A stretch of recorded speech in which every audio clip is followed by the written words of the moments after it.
છેલ્લા 30 વર્ષમાં ભાજપે કેટલા વાયદા આપ્યા, કેટલા વચનો આપ્યા, કેટલા ચૂંટણી ઢંઢેરા આપ્યા તે આપને જણાવવું છે। પહેલું પાકિસ્તાન આતંકવાદ, બીજું હિન્દુ મુસ્લિમ, ત્રીજું મોંઘવારી, ભારતમાં ગેસ મોંઘો છે, ચોથું પરિવારવાદ, કોંગ્રેસ મુક્ત ભારત, ગાય અને કતલખાના, પછી આવ્યું રામ મંદિર, પછી આવ્યું 15 લાખ રૂપિયા ગરીબોના ખાતામાં આપવામાં આવશે, પછી ખેડૂતોની આવક ડબલ કરવામાં આવશે, પછી આવ્યું પાછું મંગળસૂત્ર અને પાછું વળી ગાય ભેંસ કોંગ્રેસ લઈ જશે, ધ્યાન રાખજો।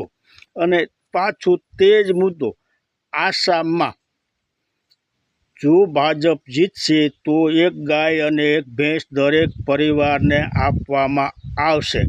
અને તે પછી પશ્ચિમ બંગાળમાં તો અલગ જ મુદ્દો છે કે પશ્ચિમ બંગાળમાં માછલી બીજા રાજ્યોમાંથી મંગાવવી પડે છે। ખૂબ સારી વાત છે, પરંતુ આ માછલી બીજા રાજ્યમાંથી મંગાવવી પડે છે તો આપણા દેશમાં ગેસ અને તેલ પણ ખાડી દેશોમાંથી મંગાવવું પડે છે, તે અહીં બનાવી લો ને। આવા બધા ચૂંટણી વાયદાઓ કર્યા છે અને છેલ્લે આ માછલીનો મુદ્દો ન કામ આવ્યો તો પશ્ચિમ બંગાળમાં જો ભાજપ ચૂંટણી જીતશે તો દરેક બહેનોને 3,000 રૂપિયા આપવામાં આવશે।